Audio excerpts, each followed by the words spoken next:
हर हर महादेव, राधे राधे, ओम नमः शिवाय। कैसे हैं दोस्तों? आशा करती हूँ आप सभी लोग ठीक होंगे, मैं भी ठीक हूँ। हमें कमेंट करके बताइए आप सभी लोग कैसे हैं। आज मैं बताऊंगी सावन में रोज़ पूजा कैसे करनी चाहिए। अब सावन आ गए हैं, सभी बहनें हमारी सावन में नहाएंगी, स्नान करेंगी, स्नान दान और शिव जी को प्रसन्न करेंगी। अपनी मनोकामनाओं को पूर्ण करने के लिए व्रत करेंगी। सावन के सोमवार को का व्रत रखेंगी। इसलिए मैं आज बताऊंगी हमें रोज़ पूजा कैसे करनी चाहिए। रोज़ हम आसन तो नहीं लगा सकते, पर मंदिर के सामने एक थाली में शिवलिंग रख के और हमें शिवलिंग को 3 बार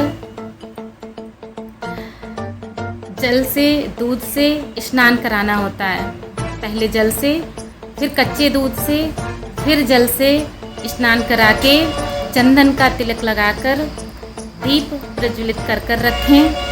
और फिर बेलपत्र को एक तरफ बेलपत्ती चिकनी होती है और एक तरफ खुरदरी होती है, तो चिकनी तरफ से हमें शिवलिंग के ऊपर बेलपत्र को रखना चाहिए और भोग लगाना चाहिए हमें, और कुछ दक्षिणा भी रखनी चाहिए। दक्षिणा रखने के बाद पुष्प फल अर्पित करके धूप दीप दिखाकर हमें दीप की भी पूजा करनी चाहिए। चंदन से तिलक करके पुष्प अर्पित करके हमें दीप की भी पूजा करनी चाहिए। फिर पूजा करने के बाद हमें क्षमा प्रार्थना करके इसी तरह से रोज़ सावन में हमें पूजा करनी चाहिए। और क्षमा प्रार्थना करने के बाद हमें गणेश जी की और शिव जी की आरती करनी चाहिए। फिर महादेव तो भोलेनाथ हैं, वो तो थोड़े से ही पूजन में प्रसन्न हो जाते हैं। उन्हें तो संसार के कण कण में उनका वास है। उनके लिए पशु पक्षी पेड़ पौधे मनुष्य सभी उनकी संतान हैं। वो तो एक लोटा जल में ही प्रसन्न हो जाते हैं। और अपनी मनोकामना को पूर्ण करने के लिए हम अच्छे से विधि विधान से हमें रोज़ सावन के महीने में पूजा करनी चाहिए, ताकि हमारी मनोकामना पूर्ण हो। और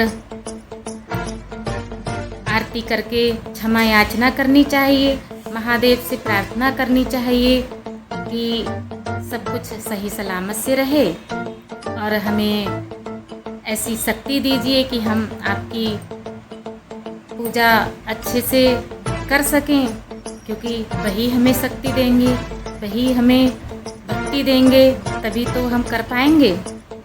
इसलिए महादेव जी की अच्छे से पूजा करें और प्रसन्न पूर्वक विधि विधान से उनका पूजन करें।